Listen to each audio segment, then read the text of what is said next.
சித்த அமிர்த நேயர்களுக்கு ஆத்ம வணக்கம். பிரம்மஸ்ரீ வஜ்ரம் ஜெயபிரகாஷின் இன்றைய சிந்தனை 60 அது 60 வருடங்களில் ஒரு சுழற்சி என்று பார்த்தோம் அல்லவா சென்ற பதிவில். அந்த ஒரு சுழற்சியில் நாம் 60 அதாவது 60 அடுத்து என்றால் அறுப்பது, விலகுவது என்பதை சற்று சிந்தனை எடுத்து செய்வோம். சென்ற பதிவில் நாம் 60 ஆண்டு நிறைவு பெற்றவுடனே சஷ்டியப்த பூர்த்தி என்று ஒரு விழா நடத்துகிறார்கள். ஒரு சுழற்சி முடிகின்றன, அடுத்து இரண்டாம் சுழற்சியில் பயணிக்கிறார்கள். இந்த சுழற்சியுடைய காரணம் என்ன, அவருடைய அடிப்படை நோக்கம் என்ன என்பதை புரியாமல் அதை விழாவாக கொண்டாடியிருக்கிறார்கள். அது எவ்வாறாக கொண்டாடுகிறார்கள், எவ்வாறாக இருக்க வேண்டும் என்பதைத்தான் இந்த பதிவில் நாம் சற்று ஆழ்ந்து சிந்திக்கின்றோம். அதாவது ஒரு மனிதனுக்கு உகந்தது 2 சுழற்சி என்று பார்த்தோம். அதில் முதல் சுழற்சி என்று எடுத்துக்கொண்டால் அது வாழ்வியல் என்கின்ற ஒன்றை அடிப்படையாக கொண்டது. அந்த வாழ்க்கை என்பது அதில் தான் விரும்பிய எண்ணங்கள் படி அனைத்துமே அதில் வாழ்ந்து கொண்டிருக்கின்றோம். சிறு பிராயத்திலிருந்து வாலிப வயது, அதாவது நிறைவு பகுதி என்ற அனைத்திலுமே என்னவெல்லாம் அனுபவிக்க வேண்டுமோ இந்த வாழ்வியல், இந்த உலகியல் வாழ்க்கையில் அனைத்தையுமே அனுபவிக்கின்றோம். அப்பொழுது அந்த தருணத்தில் அந்த வாலிப காலங்களில் ஆண் பெண் என்று திருமணம் ஒன்றை நிகழ்வாக எடுத்துக்கொள்கின்றோம். இந்த அனுபவங்களும் இந்த நிகழ்வுகளும் எதற்காக என்று பார்த்தோமானால் அனைத்திலுமே ஒரு தெளிவு பெற்று அதில் உள்ள ஒரு சாரம்சத்தை எடுத்து ஞானமாக கொள்வதற்காகத்தான் இந்த முதல் சுழற்சி அடிப்படையாக இருக்கின்றன. அந்த முதல் சுழற்சியில் நடக்கக்கூடிய ஒவ்வொரு நிகழ்வுகளிலும் பார்த்தோமானால் பொதுவாக ஒரு நபரினாலோ அல்லது பொருளினாலோ நம்மை சுற்றி நடக்கக்கூடிய ஒரு நிகழ்ச்சிகளை கொண்டோ இந்த மூன்றிலும் நாம் ஈர்க்கப்படுவது, கவரப்படுவது என்கின்ற ஒன்று, அதை அனுபவித்து தீர்ப்பது என்று ஒன்று, அந்த அனுபவப்பட்டு நாம் தெளிவு பெற்றது என்றது 3. இந்த 3ம் தான் அந்த முதல் சுழற்சியில் நிகழக்கூடிய ஒரு விஷயங்கள். ஒன்றில் கவரப்படுகின்றோம், அதை அனுபவிக்கின்றோம். அந்த அனுபவத்தில் நாம் என்ன தெளிவு பெற்றோம் என்று பார்த்தோமானால் அதுதான் ஞானம். அந்த ஞானத்திற்காக நாம் சில இன்பங்கள், துன்பங்கள் எல்லாம் கலந்த பல நிகழ்வுகளில் கலந்து சடங்குகள் என்றும் சம்பிரதாயங்கள் என்றும் அனைத்திலுமே மோதி முட்டி அடிபட்டு வெளியே ஒரு சுழற்சியாகி அந்த அனுபவங்களில் நாம் ஒரு தெளிவு பெறுகின்றோம்.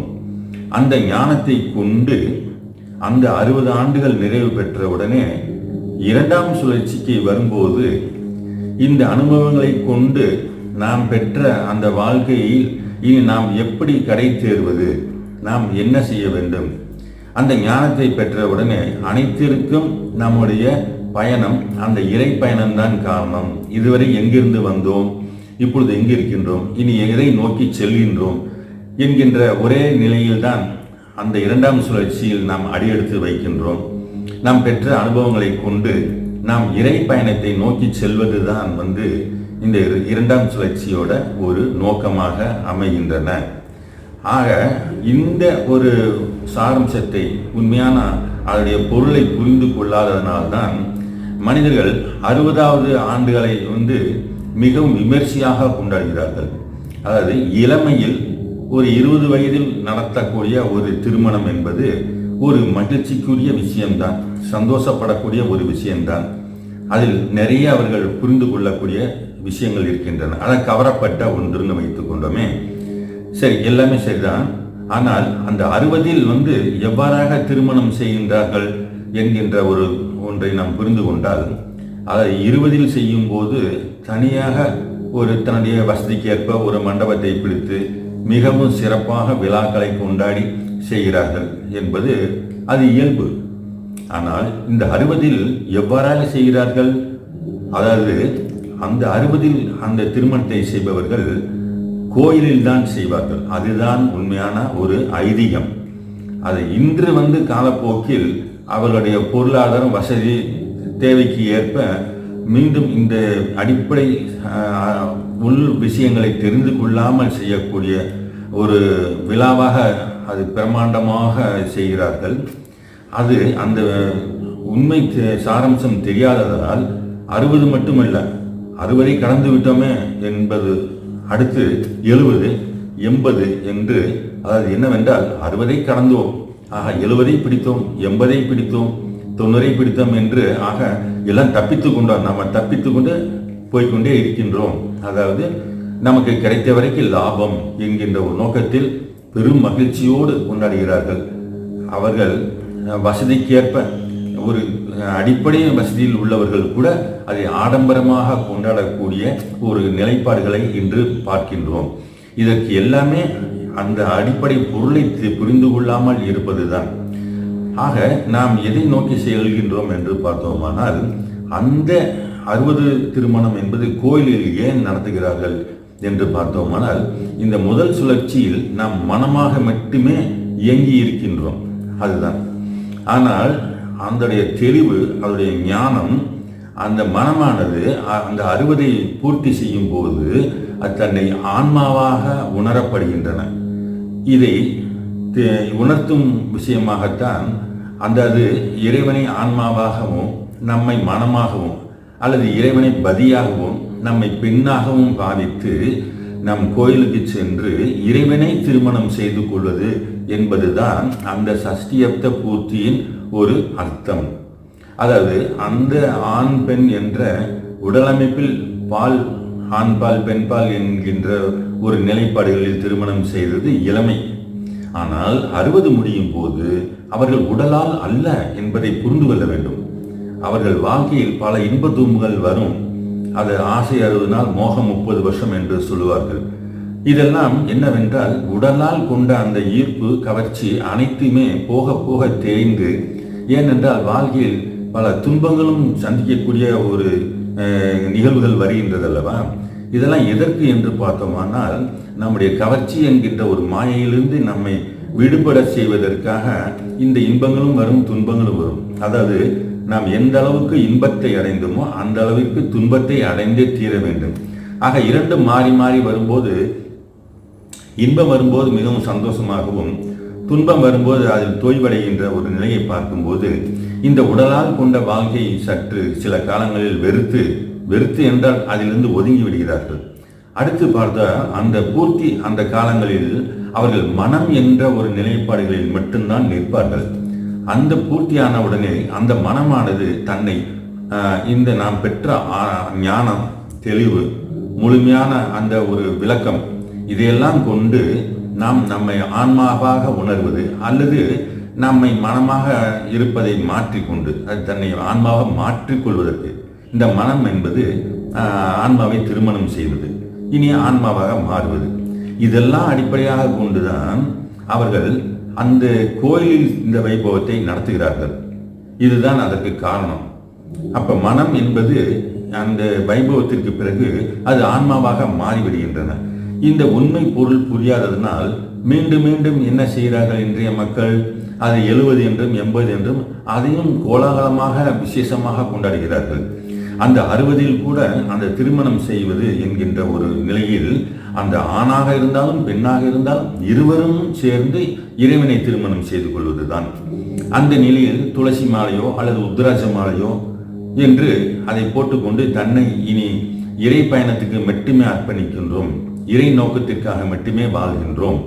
தான் பெற்ற அந்த முதல் சுழற்சியில் பெற்ற மனம், அனுபவங்கள் அனைத்தையுமே தன் பின்னாடி வரும் சந்ததிகளுக்கு ஒரு அறிவுரையாகவும் ஒரு வாழ்க்கை முறை, அதாவது நாம் ஒரு மாடலிங், அதாவது மாதிரியாக இருந்து கொண்டு அந்த வாழ்க்கையை அவர்களுக்கு காட்டுவதாகவும் அல்லது ஒரு பொது நோக்கத்தில் பொது சமுதாய சேவைகளை செய்வதாகவும் இருக்கலாம். அடுத்து தாம் விரும்பினால் ஆசிரமங்களிலோ அல்லது கோயில்களோ மடத்திலோ போய் சென்று கூட துறவு பூண்டு அங்கே வாழ்க்கையை அமைத்துக் கொள்பவர்களும் உண்டு. இது ஆண் பெண் என்ற எவரேனும் ஒருவர் இல்லை என்கின்ற சூழ்நிலையில் அவ்வாறு செல்லலாம். இருவரும் இருந்து கொண்டிருக்கிறார்கள் என்ற சூழ்நிலையில் பார்க்கும்போது அவர்கள் இல்லறத்தில் இருந்து கொண்டே அந்த துறவை ஏற்கொள்ளலாம். இப்பொழுது வைணவத்தில் பார்த்தோமானால் அந்த வாழும் காலங்கள் அது கிரகஸ்தம் என்றாலும் அதை நிறைவு செய்கின்ற அந்த ஒரு நிலைப்பாடுகளில் அவர்களும் ஒரு பிரம்மச்சரியம் இருக்கின்ற ஒரு நிலையில் தான் இருக்கிறார்கள். அது இருவருமாக சேர்ந்து இல்லறத்திலே இருக்கலாம். அதைத்தான் மகரிஷி அவர்கள் சொல்கிறார்கள், உறவில் கண்ட தெளிவே துறவு என்று. இல்லறத்திலும் துறவு கொள்ளலாம். ஆனால் துறவு என்ன என்பதை நாம் புரிந்து கொள்ள வேண்டும். எங்கோ காட்டிற்கு செல்வதோ அல்லது வீட்டை விட்டு எங்கோ ஆசிரமத்திற்கோ மடத்திற்கோ போய் சென்று விடுவது, ஒரு காவி துணியை போட்டுக்கொண்டு பட்டையும் கொட்டையுமாக இருந்து கொண்டால் அது துறவு என்பது அல்ல. அவ்வாறாக இருப்பவர்கள் கூட சாதாரண இயல்பான வாழ்க்கையில் உள்ள மனிதர்களை விட தன் உள்ளத்தில் அதிகமான ஆசையை வைத்திருப்பவர்களும் உண்டு. அதை காட்ட முடியவில்லை, அதாவது வாய்ப்புகள் இல்லை என்று நொந்து கொண்டு, அதெல்லாம் ஒரு ஞானத்திற்கு யோகத்திற்கு உகந்தது அல்ல. முழுமையான தெளிவு, முழுமையான ஞானம் என்று ஒன்று ஏற்றுக்கொண்டால் அது எங்குமே செல்ல வேண்டியதில்லை. வீட்டிலேயே இருந்து கொண்டே நாம் அந்த அது வானப்பிரஸ்தம்னு சொல்லுவாங்க, அந்த நிலையில் வாழ முடியும். சுயசார்பு வாழ்க்கை என்று அதை கூட சொல்லலாம். ஆக அதில் நாம் எவ்வாறாக இருக்க வேண்டும் என்பதுதான் நாம் தெரிந்து கொள்ளக்கூடிய ஒரு விஷயம். அது எங்கோ சென்று வாழ்வது கூட ஒரு போராட்டம் தான் என்றாலும் கூடியும் இல்லறத்தில் இருந்து கொண்டே வாழ்வது என்பது மிகப்பெரிய போராட்டம். அது என்ன காரணம் என்று பார்த்தோமானால் அந்த உலகியல் என்கின்ற ஒரு நிலைப்பாட்டிலிருந்து அவர்கள் விலக்கி விடுகிறார்கள்.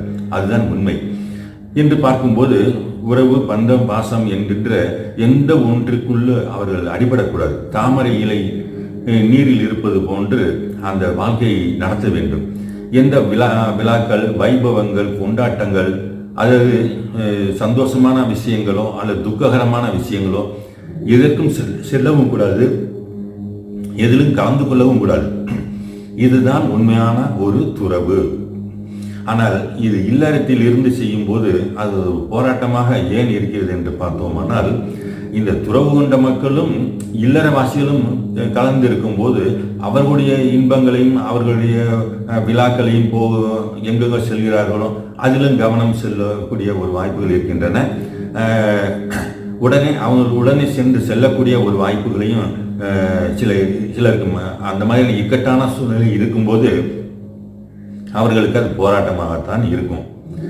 அதற்காகத்தான் தான் வானப்பிரஸ்தம் எய்துகின்றோம் என்று சொல்லும் போதே தன்னை யாரும் கட்டுப்படுத்தக்கூடாது, தான் உலகில் இருந்து விலகிவிட்டேன், எந்த வரவு செலவுகளும் தன்னை சார்ந்தது அல்ல என்று எல்லா விஷயத்திலும், அதாவது பந்தபாசம் என்கின்ற ஒன்றிலிருந்து விடுபட்டு அன்பு என்கின்ற ஒரு நிலைப்பாட்டில் மட்டுமே இருக்க வேண்டும்.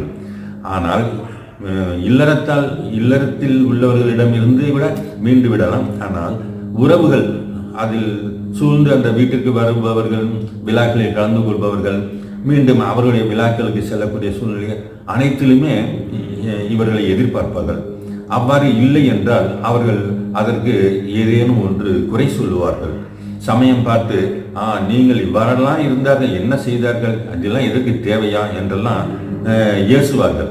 ஆக பார்க்கும்போது பல எதிர்ப்புகளை தாங்கி அது எதிர்நடை போட வேண்டிய, எதிர்நீச்சல் போடக்கூடிய ஒரு சூழ்நிலையில் இருக்கக்கூடியது மிகப்பெரிய போராட்டம்தான். ஆனாலும் அது பெரிய போராட்டம் என்று சொல்வதற்கல்ல, எங்கு ஒருவருக்கு மனோபலம், மனோதைரியம், எந்த நோக்கம் என்று இருக்கின்றதோ அவர்களுக்கு இது துச்சமான ஒரு விஷயமாக எடுத்துக்கொள்ளலாம். அதாவது ஒரு முறை அமிர்தத்தை உண்டுவிட்டால் அவர்களுக்கு அதுக்கு நிகராக எதுவுமே அவருக்கு பிடிக்காது. அதுபோல அந்த முதல் சுழற்சியில் தெளிவு பெற்று விட்டோம், அந்த ஞான சுவையை புரிந்து கொண்டோம், இனி அதை நோக்கி தான் பயணிக்கின்றோம் என்கின்ற போது இந்த ஐம்புலங்களில் இருக்கக்கூடிய எந்த சுவையோ எந்த ஒரு தன்னை அடிமைப்படுத்தாது. அதிலிருந்து உறுதியாக அவர்கள் வெளிப்படலாம். அதற்கு இன்னும் அடிப்படையாக தனிய உணவு முறைகள் அனைத்தையுமே மாற்றிக்கொள்வது, அதை சீர்படுத்திக் கொள்வதற்கு பல விஷயங்கள் உண்டு. அடுத்தடுத்த பதிவில் நாம் தொடர்ந்து சிந்திப்போம் நேயர்களே. ஆக 60 என்கின்ற ஒன்றில் நாம் விலக வேண்டும், வாழ்வியலில் இருந்து விலக வேண்டும். அதை 60 அதாவது 60 60 அறுவது, நம்மை அறுத்து கொள்வது, விடுபட்டு கொள்வது என்கின்ற ஒரு நற்சிந்தனையுடன் இந்த பதிவை முடித்துக்கொண்டு நாம் மேலும் அடுத்த பதிவில் சந்திப்போம் நேயர்களே. நன்றி. வாழ்க வளமுடன், வாழ்க வளமுடன், வாழ்க வளமுடன்.